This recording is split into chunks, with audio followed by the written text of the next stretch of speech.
Welcome to the Hull 212 podcast. My name is Richard Rabbit, and I hail from Boston, Massachusetts, where I moderate the SS Leviathan group on Facebook, currently the largest information forum dedicated to the history of the American ocean liner Leviathan, formerly the German ocean liner Vaterland. I've chosen to name the podcast after Vaterland's builder's yard number 212, for two reasons. First, 212, or February 12th, is the date of my own birthday, and second, as the majority of information shared will focus on the ship's later career as Leviathan, the number 212 will always remind us of the ship's auspicious beginnings as the proud German ocean liner Vaterland.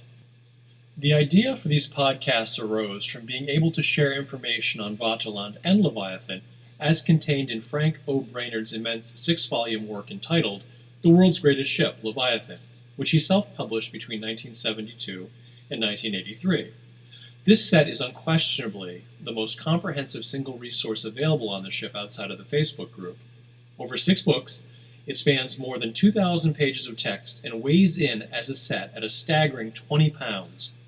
It features hundreds of photographs, many never before seen or published, and contains meticulous references to the many sources Frank used in its creation. Because this set is somewhat hard to collect in its entirety, and of course an immense undertaking to read, I felt it would be really cool if I could share some of the vast amount of information contained within it with other fans of the big ship.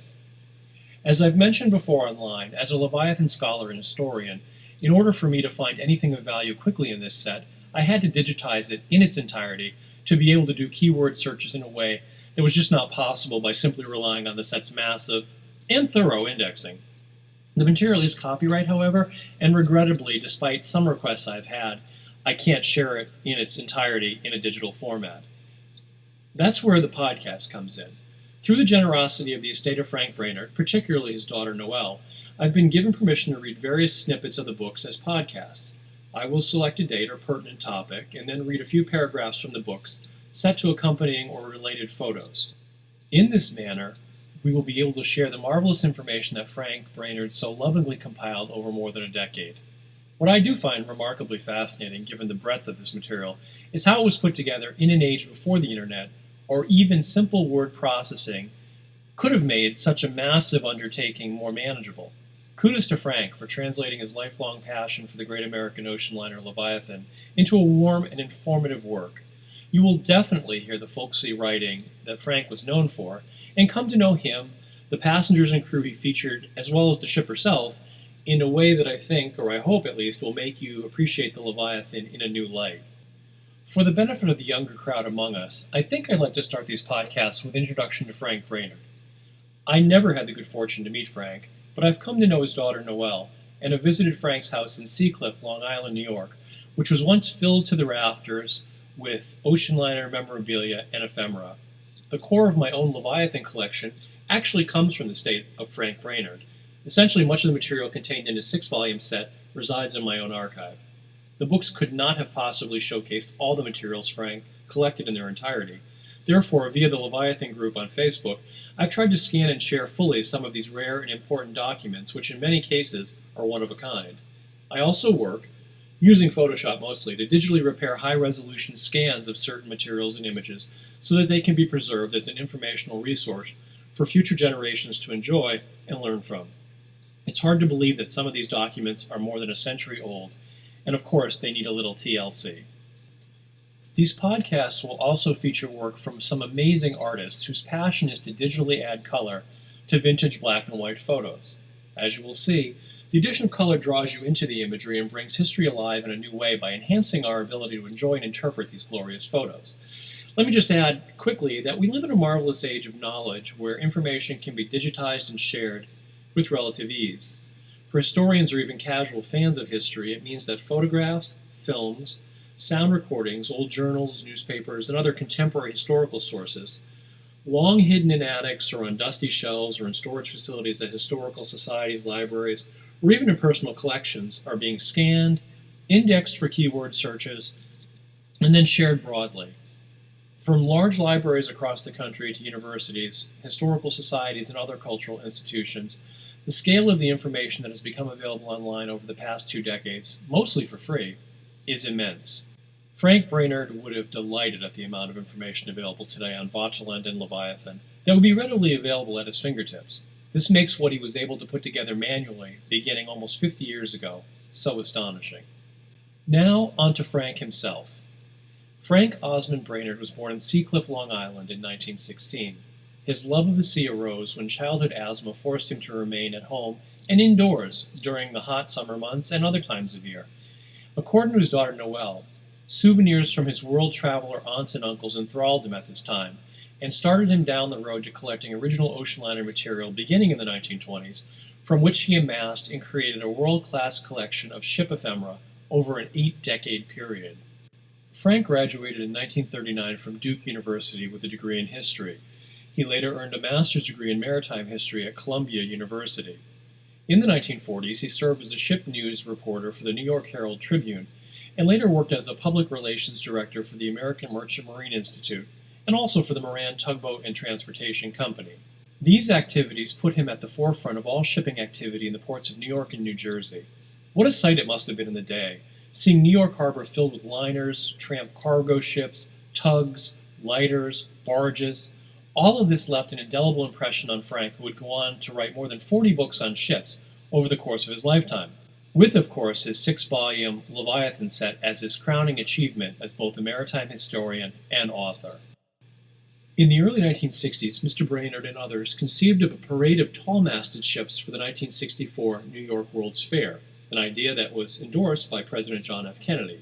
The first event, named Operation Sail, or OpSail for short, was far more modest than its successors would eventually be, and was ultimately dedicated to the late President Kennedy.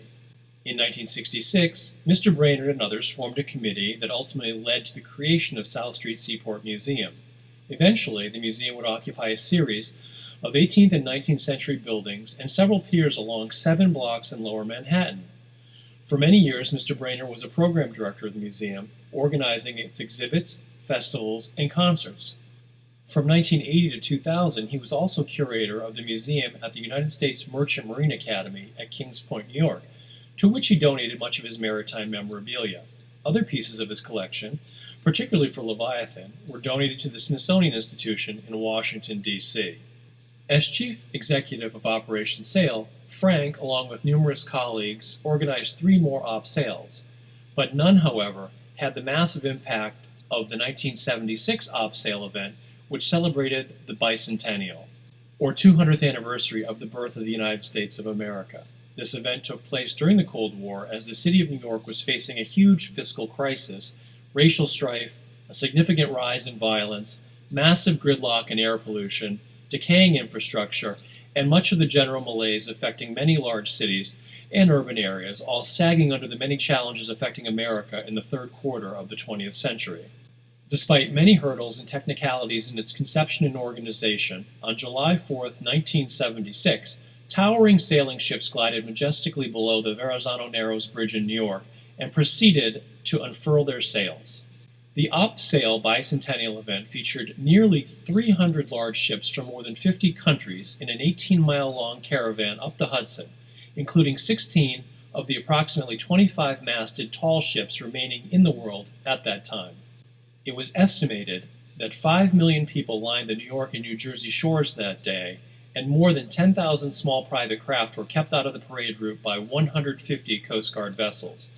Millions around the world watched the event all day on television. It was a spectacular success for the city of New York and America in showcasing to the world that we are all related through the sea. For the last 3 decades of his life, Frank was an invited speaker at many maritime events, and naturally he continued writing about ships and liners, having begun work on his massive Leviathan book project in the late 1960s. The series was self-published as a subscription series, meaning Frank had to secure financial backing in advance from individuals and sponsors, all of whom were guaranteed a copy of the final book when it was published. This, of course, meant more work for Frank in addition to researching the book and naturally writing. In the end, there was plenty of interest and certainly enough material to ultimately lead to the creation of the overall 6-volume set, which spans the ship's complete history from her keel laying in 1913 to her breaking in 1938. These books, as many of Frank's other books, were illustrated by his own drawings and sketches. What a Renaissance man. As to Leviathan herself, well, what a sight she presented in 1923 when she sailed into New York Harbor for the first time, her 3 huge funnels proudly painted in the red, white, and blue colors of the American flag for United States lines. Frank said he was already smitten at that young age with the ship, and at age 7 drew his first of what would become many sketches and drawings of the big ship over the course of his lifetime. On the liner notes for 1972's Volume 1 of the series for the Leviathan, Frank mused, "By way of apology for the detail in this first volume, and for the whole idea of 4 volumes on one ship, I would like to offer as an explanation. The Leviathan is big enough, in deed and in maritime history, to warrant a very substantial book. Add to her life the experiences of some 1,000 of those who worked on her, with her, or for her, and who sailed on her, and this slice of Americana becomes impressive. Drop into the panorama references to the world of that day, to the big and to the little events of the 3 eras she encompassed, and there is a good reason for 4 large volumes. In fact, it is not utterly out of the question that 5 volumes will be needed. Over 3,000 photographs are available. The research now done fills 4 large filing cabinet drawers. The Leviathan lived through 10,000 days, and there are items for virtually every day of this harried and heroic life." Well, I would certainly say that by the end of the series in 1983, Frank even outdid his wildest expectations. Sadly, Frank passed away in 2007, age 91, but the legacy of his maritime contributions, both through his writings and good works in the form of South Street Seaport Museum and the various major events he organized, such as Op Sail, will resonate forever, ensuring that America's rich maritime heritage is celebrated and showcased for future generations to enjoy and learn from. For my part, I'd like to think I'm continuing Frank's work in some small measure, particularly where Leviathan is concerned. I hope you enjoyed this first in a series of Hull 212 podcasts. My thanks to Noel Brainerd for her permission and enthusiasm in allowing me to share material from Frank Brainerd's Leviathan series with you as we continue to celebrate the Leviathan, America's greatest ship. Thanks for listening.